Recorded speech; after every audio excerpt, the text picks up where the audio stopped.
Hello everyone, আমার নতুন একটি ভিডিও সবাইকে স্বাগত। আমি সকাল সকাল খেয়ে দিয়ে চলে এসেছি মাঠে টমেটো তুলতে।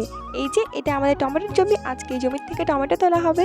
টমেটোগুলো পুরো পেকে লাল হয়ে আছে। এই টমেটোগুলো কিন্তু কাঁচা বিক্রি করা হয় না, এগুলো পাকায় বিক্রি করা হয়, তাই পেকে যাওয়ার পরেই গাছ থেকে তোলা হয়। টমেটো তোলা শুরু হয়ে গেছে, আমার মা আর বউ দুজনে মিলে তুলছিল আর ব্যাগের মধ্যে করে এখানে ঢেলে রাখছিল। এবার এখান থেকে বাছাই করা হবে, ভালোগুলোকে নেওয়া হবে আর নষ্টগুলোকে বাদ দিয়ে দেওয়া হবে। এই ক্যারেটগুলো বাজার থেকে কিনে আনা হয়েছে, এই ক্যারেটে করে টমেটোগুলোকে বাজারে পাঠানো হবে। আর দেখো কত সুন্দর টমেটো হয়েছে, পুরো লাল লাল, দেখতে তো খুবই সুন্দর লাগছিল। আমি এখন বসে পড়েছি আমার কাজ করতে, মানে টমেটো বাছতে। আমার মারা তো টমেটো তুলছিল আর আমি এদিকে বসে বসে টমেটো বাছছিলাম। আর দেখতে দেখতে আমার সব টমেটো বাছা কমপ্লিট হয়ে গেছে, সব ট্রে আমি লোড করে ফেলেছি। এখন এগুলোকে মাথায় করে নিয়ে যেতে হবে। এই যে মাথার মধ্যে তোলা হচ্ছে আর আমি এদিকে মাথায় তুলে নিয়েছি।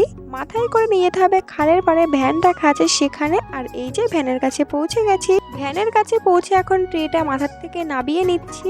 একটা একটা করে সব ট্রে নিয়ে আমরা চলে এসেছি ভ্যানের কাছে। এবার এই ভ্যানে করে নিয়ে যাবো হাই রোডে। ভ্যানের মধ্যে টমেটোগুলোকে নিয়ে আমরা চলে এসেছি হাই রোডে। এবার হাই রোডে এই ট্রেগুলোকে নামানো হবে, তারপর এখান থেকে টোটো এসে সেগুলো নিয়ে যাবে বাজারে। তো ভিডিওটা এই পর্যন্তই, ভালো লাগে লাইক কমেন্ট শেয়ার, টাটা।